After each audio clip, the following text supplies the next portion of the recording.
Welcome to BG30 TV. Eat, sleep, game, repeat.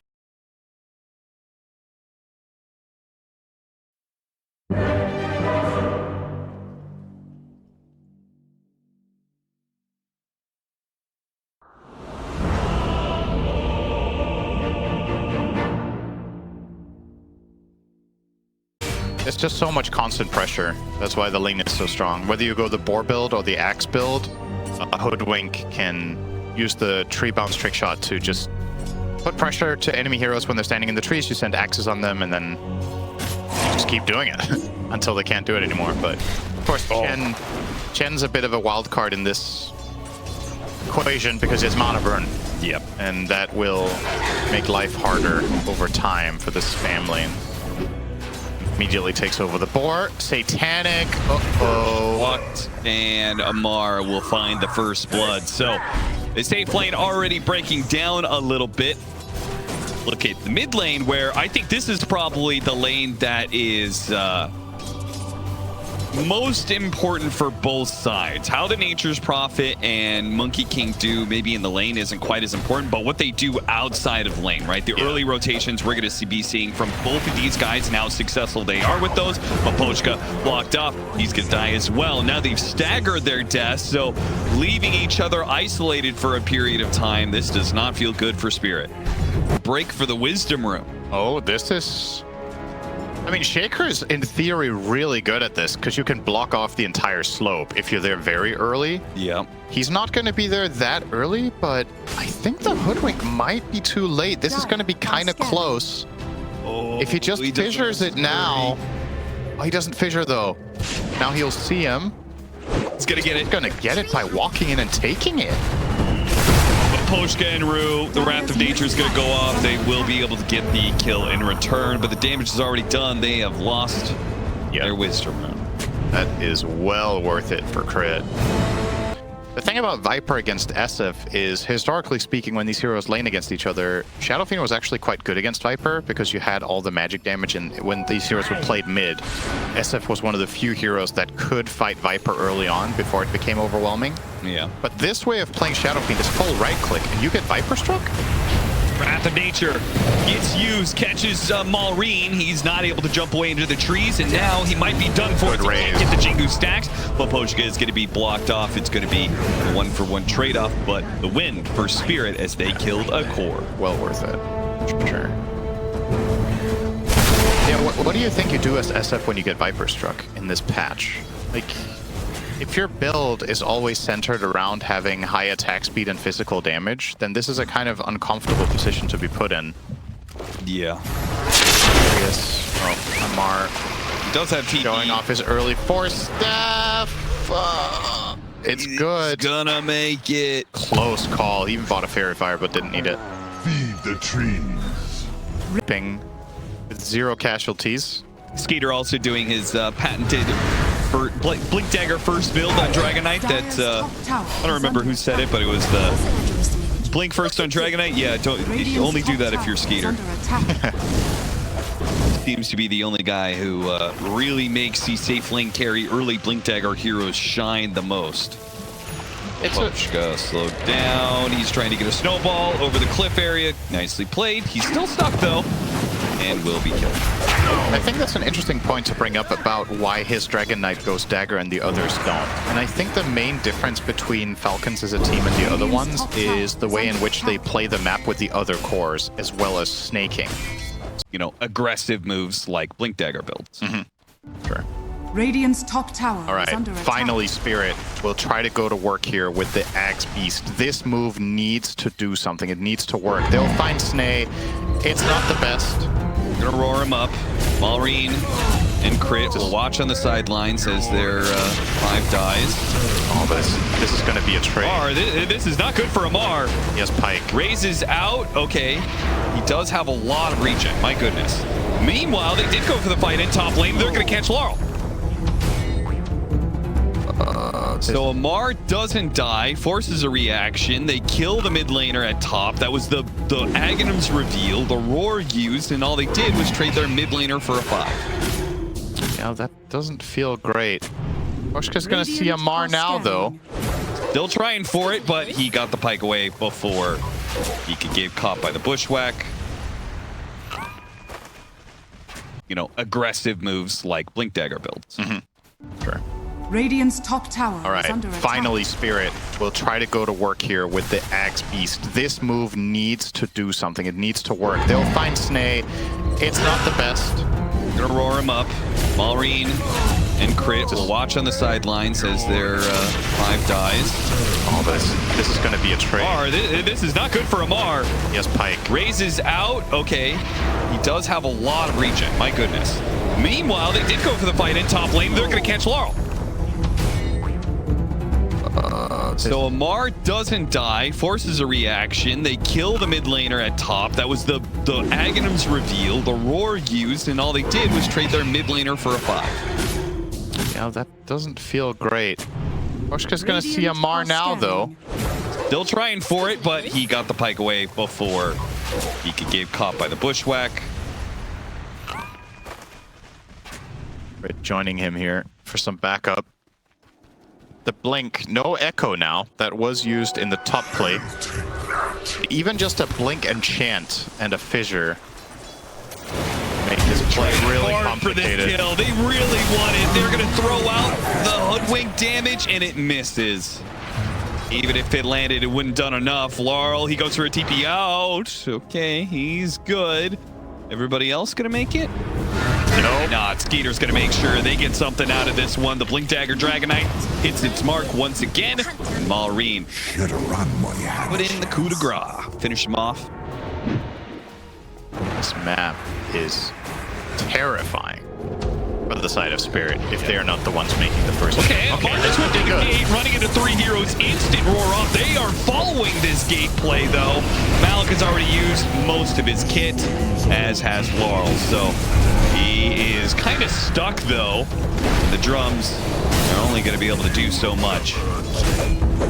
This forest belongs At the very least, they got Amar. It's a big kill.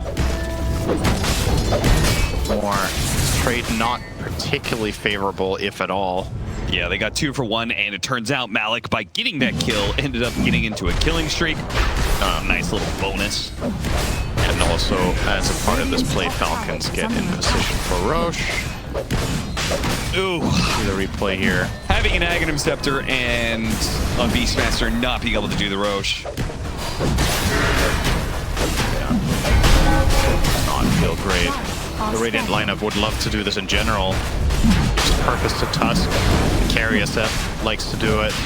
It's funny, Falcon's lineup is really bad at it too. It's like pretty damn slow, but you win the fight right outside the Roshan pit. It's an opportunity you cannot ignore. Yeah. bounty. So if they have vision on the side lanes and they're occupying the mid lane with like 2 or 3 heroes, naturally forces Spirit to go out into the corners of the map. Radiant's Exactly. middle tower And is now under they're That's just where you attack. want your up. vision. And look at the dire vision. I mean, it's Into that ward, they all on the sides. see Tanic. He's gonna see the ward. He's gonna be like, oh, there's a ward here. Oh, these Invis. Shadow Drop a Sentry. sentry. Oh, caught him just on the edge. Now the dust comes out and he's dead. Oh man, that was right there on the edge too.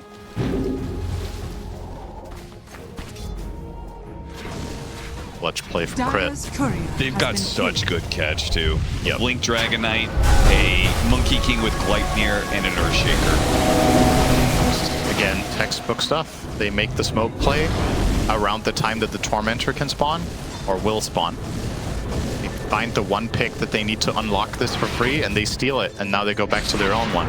So this gank was worth 3,500 gold, probably. The Tormentor steal is 2,800, and then you also kill the SF. So this is massive. Gotta get something out of this one, Malik.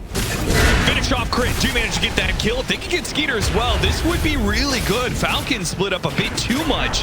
Get caught in the act here in the top lane. Are they going to be able to bail out Skeeter here? They have any AoE damage. Okay, they got the shards. That hits him. The Wreck Wave goes out, and they will manage to kill him twice. Laurel walks away with the double kill. Recipient of a healthy amount of gold, and he needs it too. That was a good punish. Skater Dragon Knight, and they couldn't get that one. He was top net worth. How many cores buy their shard early?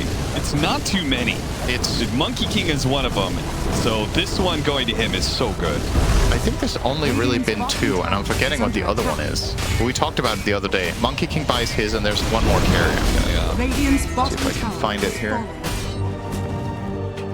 falling. A TA. Oh, yeah. But those are the only 2 cores to me that have stood out as buying shard every game. But yeah, you got it for free on Monkey, so you get to scale better. Shaker shard being showcased there with the enchant stun. They have such deep vision on the side of Falcons. They're playing to it now, smoked up. Knew the Shadow Fiend was somewhere around that mid area. They're going to cut down where they have a ward sentry. Possibly with the plan to lay down even more vision. Uh-oh. They're going to run into Malik. Now, Malik has a shield run, and he has BKB. He blinks forward past them a little bit here, and they chain stun him up, take down his shield rune pretty damn quickly, and his HP falls shortly after that. Now they've caught themselves a Laurel. Nature's Prophet. Requiem is going to go out. Satanic trying to bail out his mid laner. Now they focused on the Monkey King, and will be able to. Oh, he got up the bound the strike. He went deeper into the base. As a result, the lifesteal gets him up, and he might actually survive. No way. He stays up.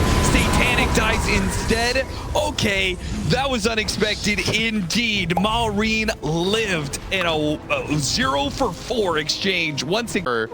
Yeah, Spirit's heroes are behind, but only a few hundred each. Yeah. And then it's just the supports that are... Shaker has the same net worth as the enemy supports combined, basically. Smoke breaks. A stun, and they throw out the roar, but it got off the BKB first. So Skeeter is not easy to kill. The Tusk certainly is. Maposhka gets a knock up in the air. They try and shoot down Maureen. Nice trickery dodge for a little bit. Requiem goes out, and it does manage to hit a lot of these heroes, but it's Spirit on full retreat now. They're certainly going to lose more off of this one. Malik is going to be caught inside the Wukong's command. TP away from the SF. Barely makes it. Crit. Spotted him last second. Almost got him with the Fisher in time. Well, another heavily tied to cooldowns. It's the Roar and it's the Shadow Feed BKB. So if you can burn those in your area, just gonna get found out. Not getting that Blink Dagger for a while, so no saves inbound either. Almost got him on the boundless strike. Spotted him, hit him with the Gleipnir. Immediately TKB, TP out.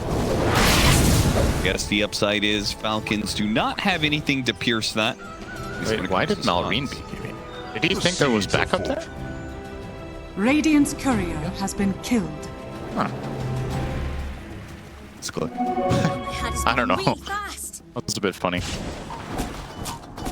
Radiant's top tower is under We're attack. gonna scout out Rue. Radiant has Find and pick offs all over the map. Looked like Craig could have almost soloed him. Oh, yeah. Amar, while pushing the tower, will get the shard. Oh, nice. So he's actually going to finish this through backdoor protection because they got the shard there. And yeah, they're just going to go high ground. I mean, Spirit. Now or never. If this fight goes awry, you're out of the tournament.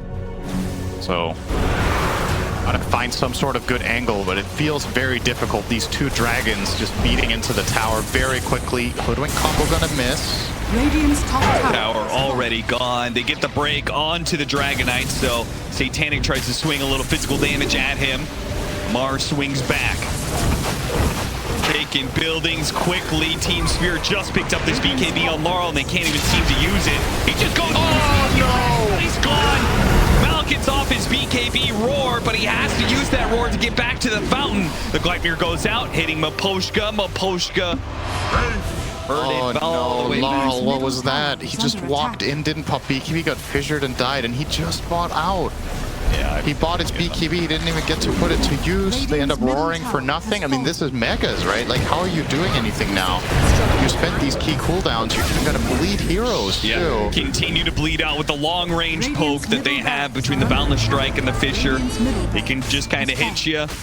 And they've got 2 frontliners in Amar and Skeeter who will not be pushed away. No matter what kind of harassment damage you do here, it's not going to be enough. Fisher lands on a Satanic. He's dead next.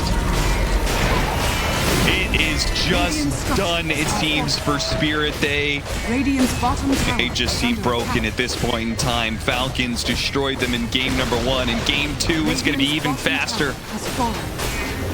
Radiant's bottom barracks are under Maureen Radiant's bottom jumping forward through the trees, breaking the smoke. They spot in the meanwhile the TP in play from Malik. He doesn't get anything off of it. Ruth's going to die. Fisher block onto Mapochka as well. Hero after hero. They are left with 7 kills at the end of the game. Team Spirit have been thoroughly outdone by Falcons. Alright, I'll say this. BetBoom better be ready for that grand finals because Falcons are coming off of 4 consecutive stomps. Don't forget to like, comment, and subscribe. Thank you for watching.